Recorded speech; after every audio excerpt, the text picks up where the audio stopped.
સુરતમાં આરટીઈના વિદ્યાર્થીઓ સાથે ભેદભાવને લઈને કાર્યવાહી કરવામાં આવી।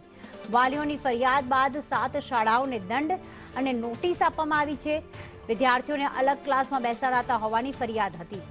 સ્કૂલમાંથી સ્ટેશનરી અને ગણવેશ ખરીદવા ફરજ પાડવામાં આવતી હતી અને 10,000 દંડ ફટકારી એક જ દિવસમાં ખુલાસો માંગ્યો છે।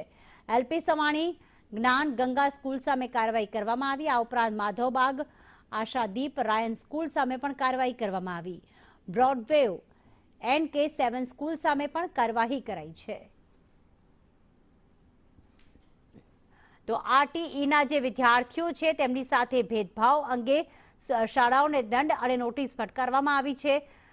વિદ્યાર્થીઓએ આક્ષેપ કર્યો હતો કે તેમને અલગ ક્લાસરૂમમાં બેસાડવામાં આવે છે અને શાળામાંથી જ સ્ટેશનરી અને યુનિફોર્મ ખરીદવા માટે ફરજ પાડવામાં આવી રહી છે।